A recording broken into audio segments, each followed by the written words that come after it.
Muy buenos días, queridos hermanos, nuevamente. Estamos en este estudio que estamos haciendo para conocer nuestra Biblia. Así lo llamamos, este estudio, para que vamos como reconociendo nuevamente esa palabra hermosa que ha llegado a nuestras manos, gracias a la misericordia de nuestro Dios. Y hoy vamos a introducirnos dentro del segundo libro del Pentateuco. Ya tenemos claro que el Pentateuco son los 5 primeros libros de la Biblia. Ayer ya vimos el libro de Génesis, que fueron los orígenes de todo, el origen del universo y el origen del pueblo de Israel. Ahora vamos a introducirnos en este nuevo libro.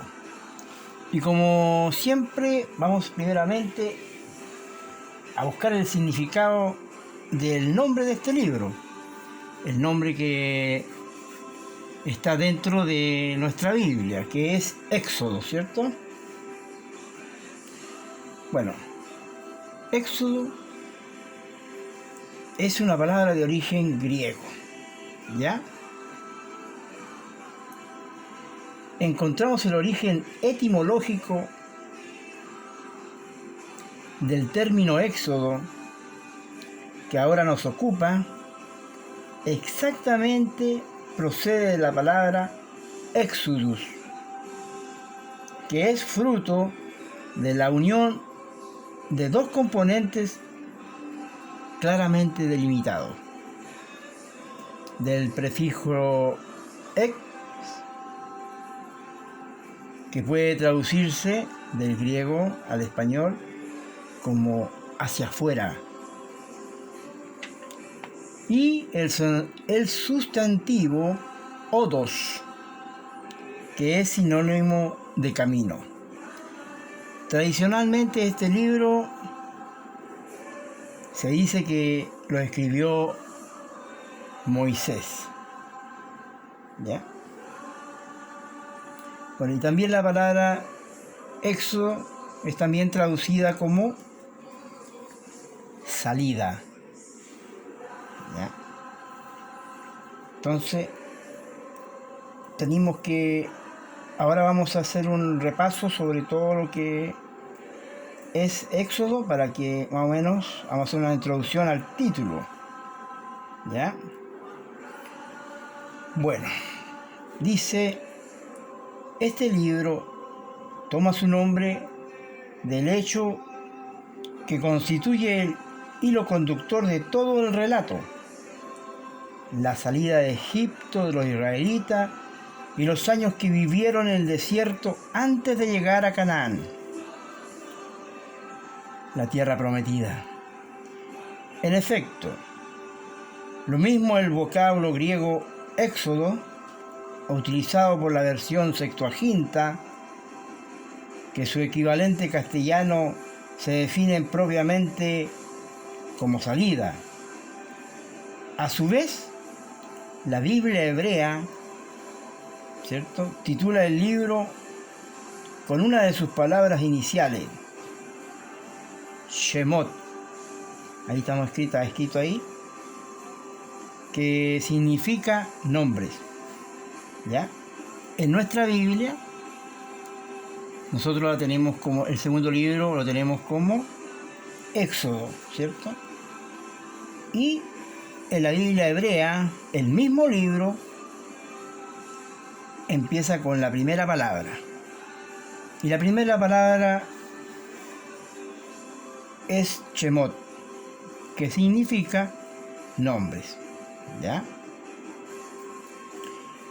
Éxodo ofrece algunos datos que, dentro de ciertos márgenes de probabilidad, permiten delimitar la época en que acontecieron los hechos referidos. Tales datos, aunque no bastan para establecer fechas precisas, son de un innegable valor histórico.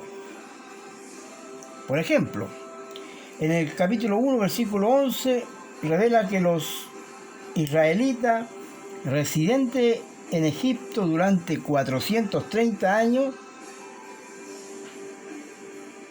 fueron obligados a trabajar en la construcción de dos ciudades, la ciudad de Pitón y Ramsés, llamada en egipcio Casa de Ramsés. Este hecho sucedió entre finales del siglo XIV y principio del siglo XIII a.C. La primera parte de Éxodo, desde el capítulo 1 al capítulo 15, relata el cambio de situación que para los descendientes de Jacob supuso el que un nuevo rey que no conocía a José, en el capítulo 1, versículo 8, habla de eso, comenzara a reinar sobre Egipto. La narración no se ajusta a una cronología estricta y a primera vista parece que los hechos se suceden sin solución de continuidad. Sin embargo, una lectura atenta lleva a la evidencia de que entre el asentamiento de Jacob en Gosén, en Génesis capítulo 46, versículo 1 y 47 hasta el versículo 6, y el reinado del nuevo faraón transcurrieron aproximadamente los 430 años de la permanencia de los israelitas en Egipto. Fue tan solo en el último tiempo cuando la hospitalidad egipcia se troncó en opresión y los israelitas fueron reducidos a servidumbre. En aquella penosa condición, sus súplicas llegaron a oídos del Señor, capítulo 3, versículo 16, que llamó a Moisés y se le reveló en Horeb, monte de Dios, para confiarle la misión de liberar el pueblo. En el capítulo 3, versículo 15 y el capítulo 4, versículo 17. Con un extraordinario despliegue de señales portentosas, Dios por medio de Moisés obliga al faraón a dar libertad a la multitud israelita. Capítulo 12, 37 y 38. Esta después de haber celebrado la primera Pascua como signo de salvación, emprende la marcha, camino del mar, y lo atraviesa a pie, enjuto, por el mismo punto en que luego las aguas cubrieron al ejército egipcio. El pueblo entonces, junto con Moisés y María, expresa su gratitud a Dios entonando un canto que es uno de los testimonios más antiguos de la milagrosa liberación de Israel. En el capítulo 15, desde el 1 al 18, del versículo 1 al 18 hasta el 21, ahí está el canto de María. La segunda parte del libro, desde el capítulo 15 al capítulo 18, recoge una serie de episodios relacionados con la marcha de los israelitas por el desierto. Una vez atravesando el mar, se adentraron en los parajes secos y áridos de la península del Sinaí. En su nueva situación se vieron expuestos a graves dificultades y peligros desconocidos para ellos hasta aquel entonces. El hambre, la sed y la abierta hostilidad de otros habitantes de la región, como los amalecitas, fueron causa de frecuentes quejas y murmuraciones contra Moisés y contra el Señor. Eso lo encontramos en el capítulo 15, versículo 24, en el capítulo 16, versículo 2, y en el capítulo 17, versículo de 2 al 7. Muchos protestaban y pareciéndole mejor comer y beber como esclavo que asumir las responsabilidades de la libertad. Clamaban: ojalá hubiéramos muerto por mano de Jehová en la tierra de Egipto. Cuando nos sentábamos ante las ollas de carne, cuando comíamos pan hasta saciarnos. Por esto, Moisés hubo de interceder en repetidas oraciones delante de Dios en favor de los israelitas, y el Señor lo atendió una y otra vez en todas sus necesidades. Los alimentó con codornices y maná. En el capítulo 16 vemos eso.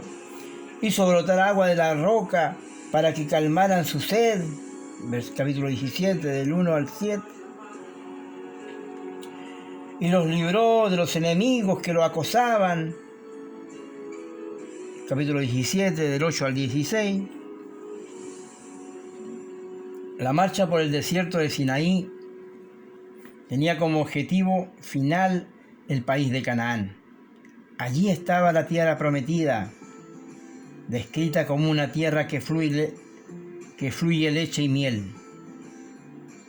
Pero antes de llegar a ella, el pueblo de Israel había de conocer que Jehová Dios lo había tomado de entre todos los otros de la tierra para hacerles consagrado como el pueblo de su heredad, como un reino de sacerdotes y gente santa.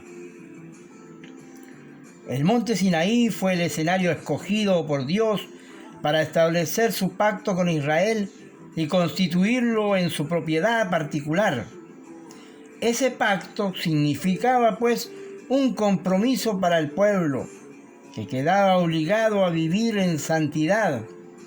Esta era la parte que le correspondía guardar, en respuesta a la elección con que Dios lo había distinguido de manera gratuita. Para hacerlo posible, Dios mismo dio a conocer a su pueblo en la ley proclamada en el Sinaí lo que de él exigía y esperaba que cumpliera puntualmente. La ley en hebreo, escrita Torá, que es dada a Israel por mano de Moisés, comienza con la serie de disposiciones universales conocidas como el Decálogo o los 10 mandamientos, que empieza así: Yo soy Jehová tu Dios, que te saqué de la tierra de Egipto, de casa de servidumbre. No tendrás dioses ajenos delante de mí. Capítulo 20, versículos 2 y 3. Con estas palabras queda establecida la vinculación exclusiva y definitiva de Israel con Dios, que lo había liberado y lo había traído a él, como sobre alas de águilas. A partir del Decálogo, toda la ley, con su evidente preocupación por defender los derechos de los más débiles, viene a sentar el fundamento jurídico de una comunidad creada para la solidaridad y la justicia, y consagrada especialmente al culto de su Señor, del Dios único y verdadero. El esquema del contenido: en el capítulo 1, Israel es liberado de su esclavitud en Egipto. El capítulo 1, del 1 al 15, los israelitas caminan hacia el monte Sinaí, del 15 al 22, del 18 y el 27, el pacto de Dios en el Sinaí, prescripción para la construcción del tabernáculo, tercero, el becerro de oro y la renovación del pacto. La construcción del tabernáculo, y así se conforma el libro de Éxodo que nosotros tenemos ahora. Bueno, ahora vamos a leer voy a leerle un resumen de qué es lo que es Éxodo. Pero primero vamos a leer un versículo que dice, donde comienza todo. Dijo luego Jehová: bien he visto la aflicción de mi pueblo que está en Egipto, y he descendido para librarlo. Éxodo 3, 7 y 8. Éxodos, como veíamos, significa salida. Su gran tema es la liberación. Aquí encontramos a Israel, que ha llegado a ser una gran nación, pero en servidumbre de los egipcios, como esclavo, después de muchos problemas y angustia, y después que Dios envió muchas plagas terribles sobre Egipto, Israel es liberado. Primero, en el capítulo 12, la sangre del cordero rociada en los postes y dinteles de las casas tipifica nuestra redención de la culpa de nuestros pecados por medio de la sangre de Cristo. En segundo lugar, la división del Mar Rojo e Israel cruzando a salvo ante que los egipcios fueran atrapados y ahogados son un tipo de nuestra redención por medio del poder de Dios, de la esclavitud del pecado y del mundo. Una redención llevada a cabo por medio de la muerte y resurrección de Cristo. Una segunda sección del libro, comenzando en el capítulo 19, trata de la promulgación de la ley y la construcción del tabernáculo, junto con la institución de un sacerdocio especial en Israel. Mientras los creyentes de hoy no están en ningún sentido bajo la ley, con todo, la promulgación de la ley simboliza la autoridad de Dios siendo establecida entre un pueblo redimido.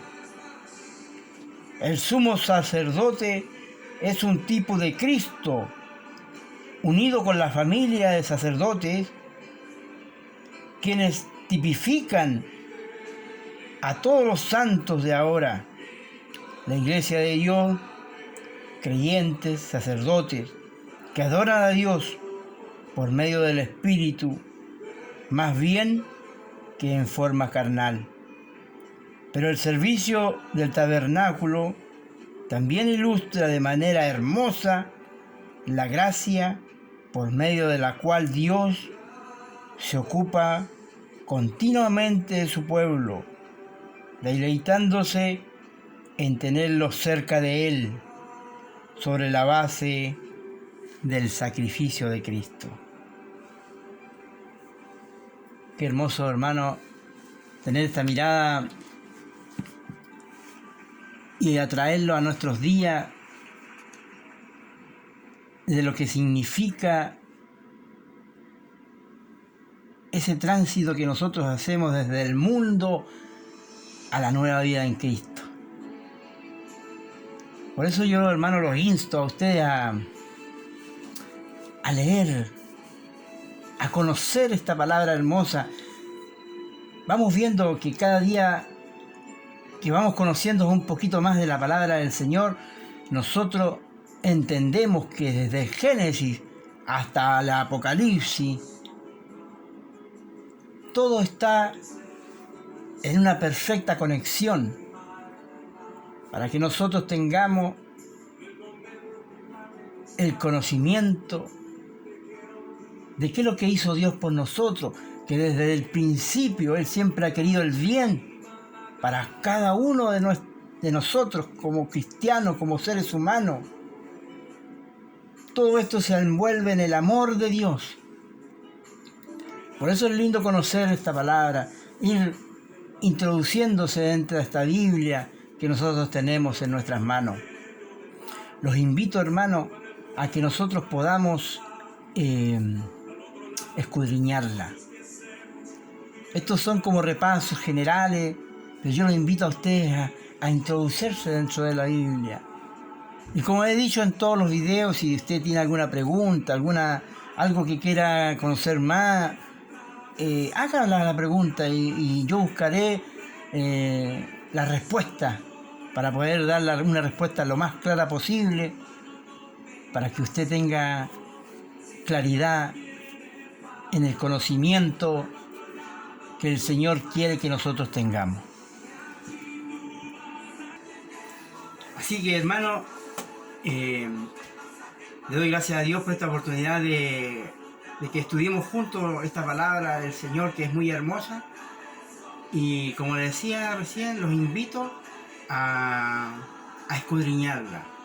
Voy a seguir, por la gracia de Dios, subiendo nuevos videos con cada uno de los libros, sabiendo qué significan cada nombre y haciendo un resumen del contenido de la palabra, para que usted también sienta el deseo de introducirse dentro de esta palabra y leerla, y siempre conectándolas con estos tiempos, porque en la Biblia nosotros tenemos la palabra de Dios, la profecía de Dios, lo que Dios quiere para cada uno de nosotros.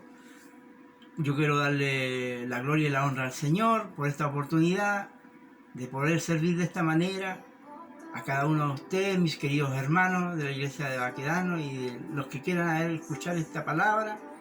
Y los invito a seguir viendo estos videos. Es algo sencillo, algo simple, que se hace con amor, que se hace con harto cariño para cada uno de ustedes. Que el Señor les bendiga, les guarde, y nos vemos en la próxima oportunidad. Amén.